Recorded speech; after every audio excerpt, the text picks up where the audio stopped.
The Labour Party are set to win the Greater Manchester mayoral election with quite a wide margin. Results still haven't been counted, but these are the results of an apparent exit poll. So as you can see from there, Labour are expected to win with 41%, Reform with 22%, Greens 15%, Tory 9%, Restore 8% and Lib Dem 5%. Whilst it looks like Labour will win with a significant lead, they have lost a huge chunk of support compared to 2024, which is a big swing to the Green Party. Some may be disappointed that the Greens couldn't clinch second place, especially in an area like Manchester, and especially with the added context of a landslide for the party in Gorton and Denton. But could the Greens have campaigned better? This was their first video when Geraldine Coggins was announced. You might have heard there's going to be an election here in Greater Manchester on the 30th of July. And it's a straight fight between Reform and me, Geraldine Coggins, your Green candidate. Our city region has changed a lot since I was first elected as a councillor here 8 years ago. People are feeling left behind.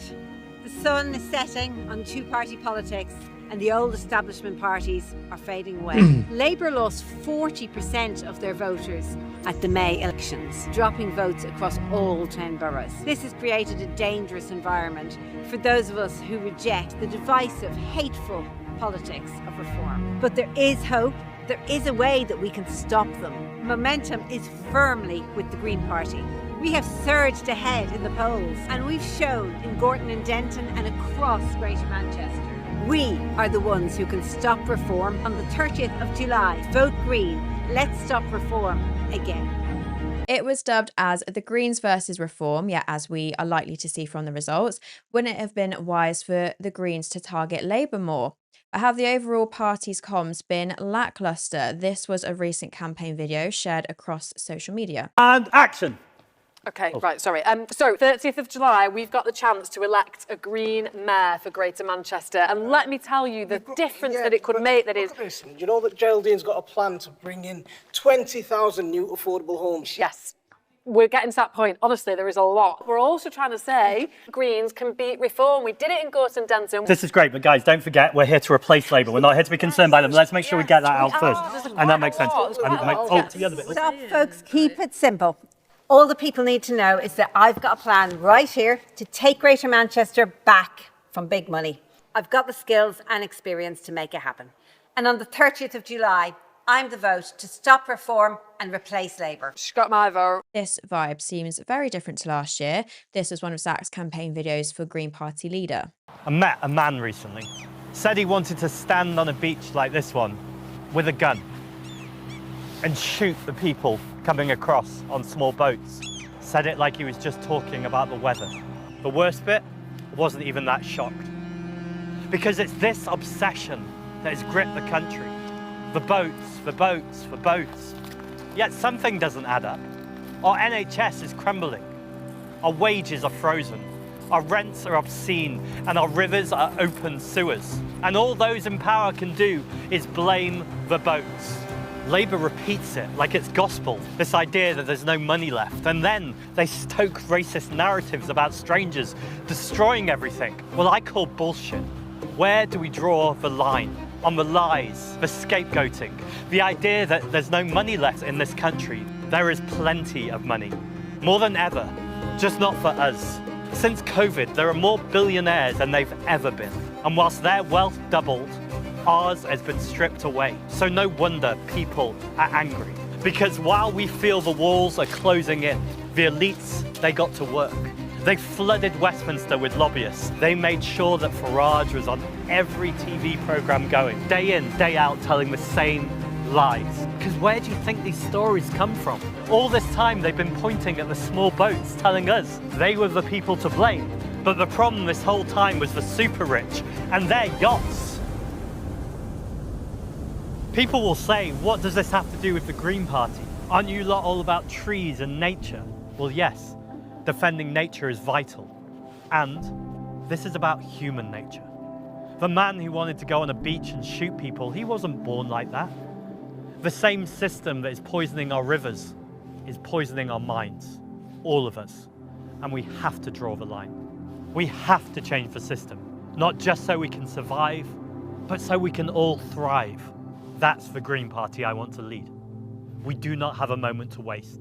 At the beginning of the year, Zach released another. Let's take a look at a part of it. People working full-time, still broke. Builders building houses they'll never live in. Nurses queuing up at food banks. And we're the lucky ones, the ones with jobs. Some people can't run at all. Students buried in debt. Disabled kids denied support. Pensioners choosing which room to heat, if any. The pressure never lifts, so the rest of us run faster to help the people we love. The NHS is buckling. Our rivers are full of filth. Hopelessness sets in, and you're moving so fast, everything is just a blur. And that's when it hits you. What if the answer isn't to run faster? What if the most powerful thing we can do, all of us, all together at once, is to stop running and look around? Because the moment you stop running and really look, one thing becomes really clear. When the rest of us are killing ourselves to create wealth, and hardly any of it is coming back to our communities. It's going somewhere else, upwards to the pockets of the super rich. This isn't just an economic failure, it's a failure of leadership. The people we elected choose to serve the wealthy and not us.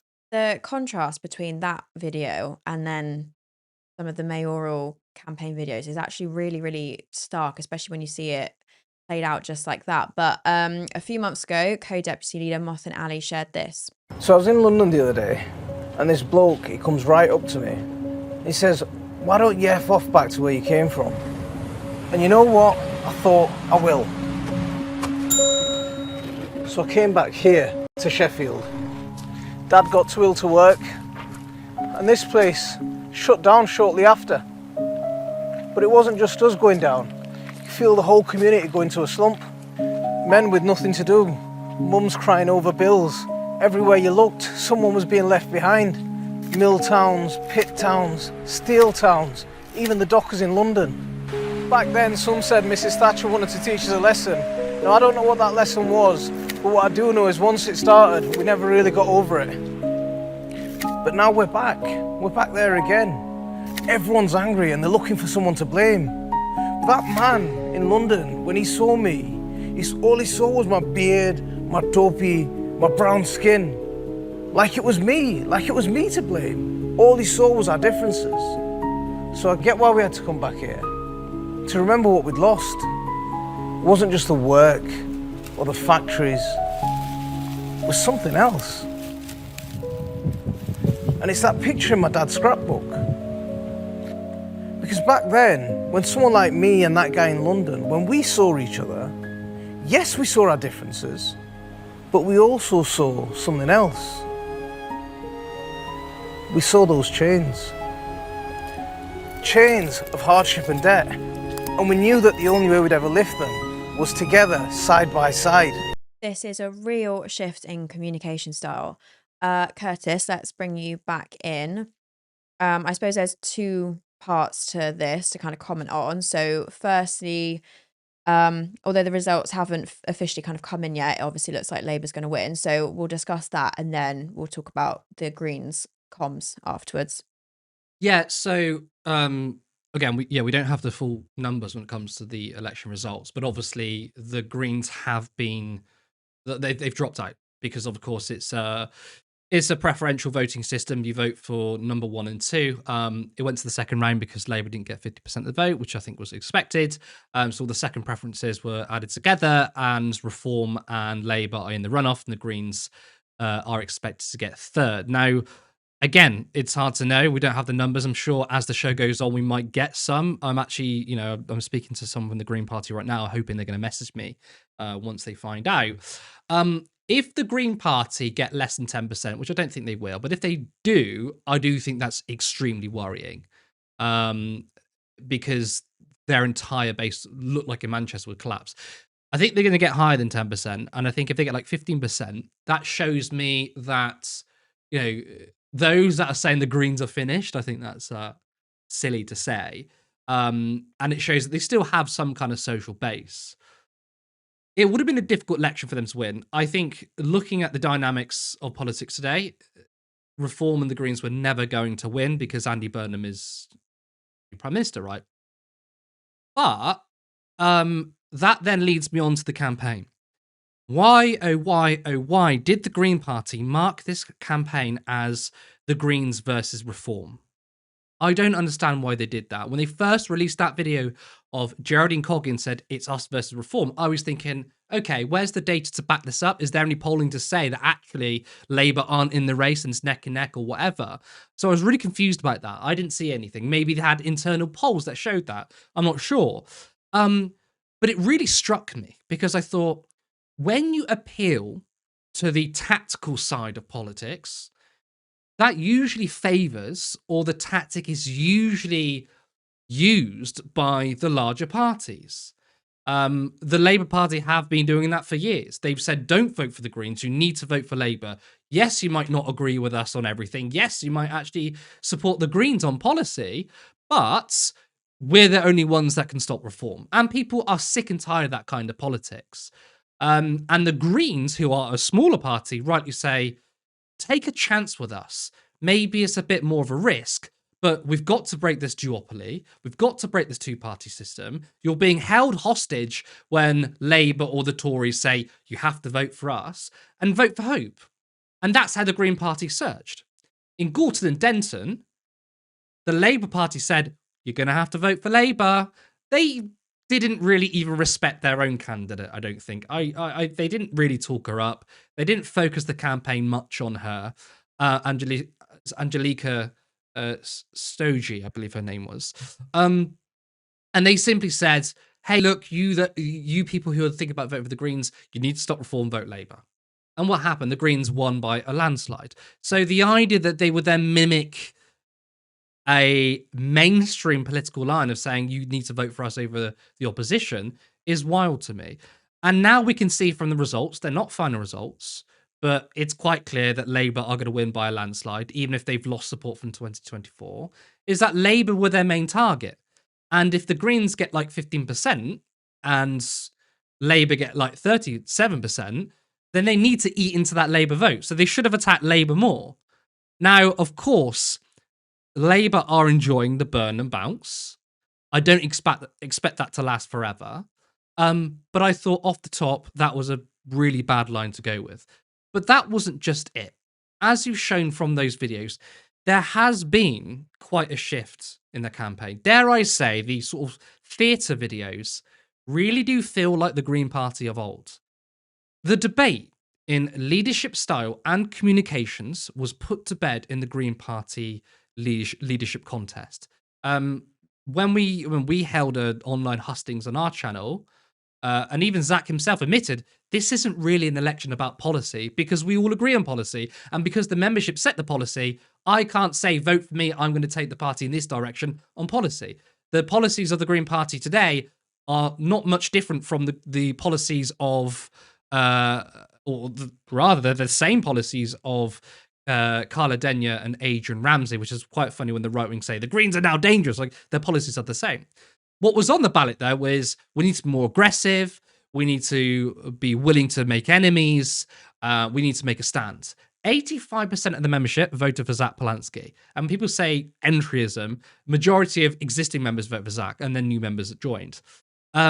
Which leads me to sort of what Adrian Ramsey and Ellie Chans have been doing recently. They've been in the media and they said, well, if it was me in terms of that Instagram post of the t-shirt, I would have apologized. And I think, okay, great. But the ceiling for that kind of leadership was 65,000 members and 4 seats and 8% in the polls.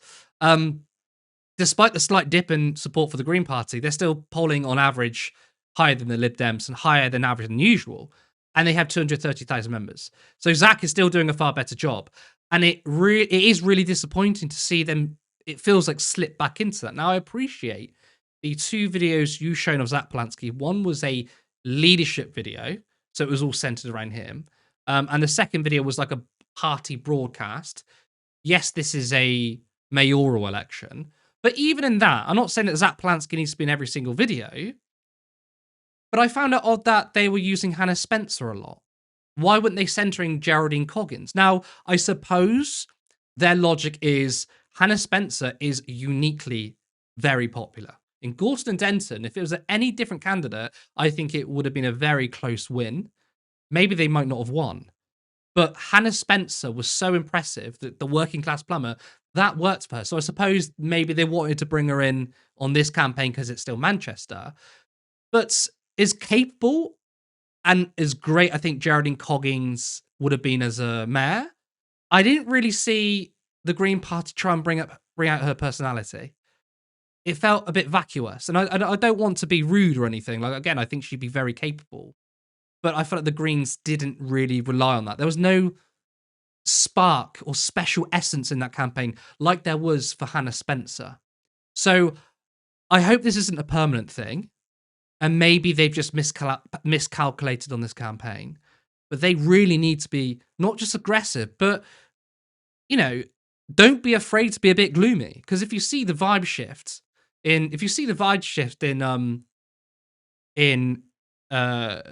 first two videos you've shown with the sort of theatre ones, right? Then I feel like the ones that are more serious and grounded and starts off pessimistic are often more inspiring. I haven't, if I'm completely honest, I haven't really followed much of the mayoral campaign at all. The vibe that I kind of got from those videos, particularly the one that is the group of them with Hannah Spencer, I almost feel like it was a bit of a nod to Zoran Mamdani's more light-hearted campaign for New York mayor. Obviously, you know, if that's the vibe that they're kind of going for, I think they very significantly missed the mark because it just didn't go far enough. If they wanted this more joyous, light-hearted, fun kind of campaign, like it really didn't go that way. But I kind of do understand maybe where they were trying to go with it, especially in contrast to some of those other videos that were just of Zach. 'Cause I think they were really, really powerful. That Mothinani one was also, you know, really super powerful, really clear, poignant message. And yeah, I think I kind of agree. Like they should have centered Geraldine Coggins. Yeah, they should have centered her more into it. I do think it's maybe a little bit odd that they used Hannah Spencer, but again, as you kind of said, she is super, super popular, and just as Zach is, I feel like Hannah's almost kind of becoming a face of the Green Party. So even if you're I not wouldn't be surprised if they put her in a leadership role Yeah, in a few years. yeah. And maybe that's a smart thing to do. Yeah, potentially.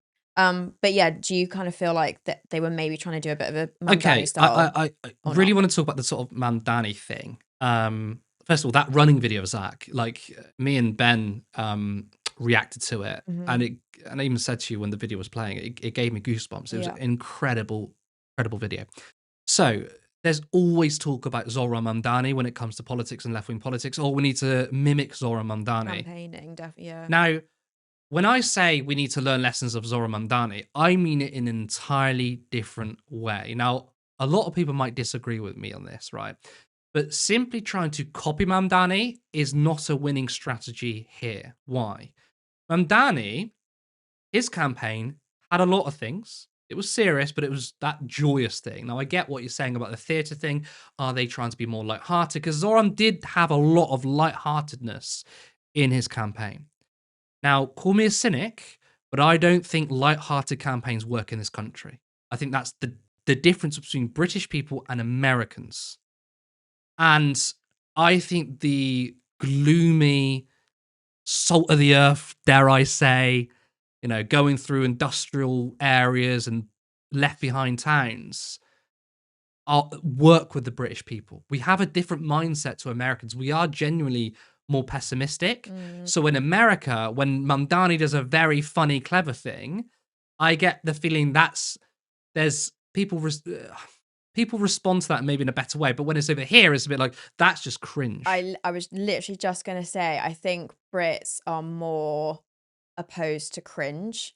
And I think when we want humor, we kind of want like something that's maybe a bit self-deprecating, self-aware, sarcastic, whatever. I think when we try to, I think if we try to mimic an American style campaign, potentially it's just going to go a bit too cringe, and that is really We just not don't we just what don't Brits respond like in the at same all. way. No, We absolutely just not. don't. To be honest, I think Mamdani is also better at the humor anyway. But when I say we need to learn from Mamdani, I'm not saying campaign videos. What I am saying is how, like, his message, right? Every single video, he's got like 3 policies that he nails time and time again. Bernie Sanders did the same. I still think there isn't that there with the Green Party. So for Mamdani, it was freeze your rent, fast and free buses.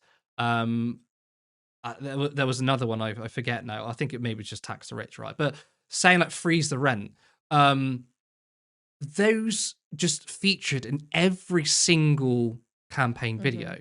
Whereas the Green Party, I don't see the same policies in there. Again, I appreciate when there's local campaigns and election campaigns, they're different. Mamdani is an individual running on the Democratic Party ticket, but an individual for a very individual mayoral campaign. I appreciate when you're a political party, you have to have dynamism. I get that. But I wanted to see, like, in the first 10 seconds, what Coggins was going to do. Not, this is a straight fight between Reform and the Greens. Do you know what that's just making me think of is in earlier interviews with Zach around the sort of leadership election time or just after he was elected, I'm probably going to absolutely fluff what he said, and it's just a kind of roundabout way of saying it, but he always has this one point that he would hammer in quite a lot when people ask him about the Green Party and them just being focused on climate change, etc., etc. And he always says along the lines of, you can't fight climate change and climate injustice without first kind of sorting out social injustice and economic injustice and that kind of thing. And I've absolutely butchered how he said it. He said it in a much more engaging and succinct way, but he always said that every time, and it was like a kind of go-to answer. But then it just, a bit like what you're saying with the Mamdani thing, you kind of become, you get to learn what it is he's going to say, and it kind of, I don't know what I'm trying to say, but it really gets it across in a consistent and memorable way. And I think maybe they're trying to just cover off like too many different things at the same time. They need like a consistent message. I think given that one of the biggest policies is rent controls, I think that should have featured in every single video. Rent controls. Maybe something that was more specific to the Manchester people rather than let's stop Reform. But maybe they did do that, and I just haven't really been that. But your point about Zach, and he did it in his first leadership video. He said, people think that we just care about the environment and we're tree huggers. No, we have gross levels of inequality. I'm here to talk about your material conditions. Now, when I think about Mothinali's video, Mothinali, not just his campaign video, but as a person, as a co-deputy leader, he's something entirely different for the Greens. I am, red at heart. I'm not green at heart, right? I think the Green Party used to appeal to middle class leftists, maybe intellectuals who are concerned about the environment. But the Green Party, in order to be successful, is get that red working class support. And when I see videos of in the theatre, me, who as a Marxist as well, I care about all things, but like I really care about class politics, that doesn't speak to me. Okay, like I am your typical Labour voter. I should be Labour through and through. Of course, I'm not, because the way the party, the direction it's gone ever since Blair, but also under Keir Starmer, right? But what Mothinali did is he said, I'm not appealing to like the green, nice middle class things. I'm appealing to that typical traditional working class voter who should be Labour. The way he was, again, walking through industrial towns, talking about Thatcherism, like that campaign video speaks to me, okay? Not any other kind of video. There is maybe the slight depressing, the color graded is where the saturation's been pulled out of the video. That does speak to me. I love that. I do. I'm a sucker for the walking down the road and going, everything's fucked up. We have massive inequality and we've got poverty. Us working class have been decimated. I love that shit. Okay, if I was a campaign manager, that's the sort of videos I'd be doing. But the sort of running around in the theatre gave me a similar vibe to the 2015 election campaign, where it was a very clever video and it was a very good video where they hired children to play the parts of political leaders, and they were playing toys, and then it was sort of like, well, these people are not serious, we need adults in the room. Kind of ironic thing to say these days. Clever video, quite funny, doesn't really hit you in the feels. So to say that I'm a bit disappointed with the mayoral campaign is yeah, I am. And I really, really, really hope that this is just a temporary thing, because they need to get back to speaking to working class communities.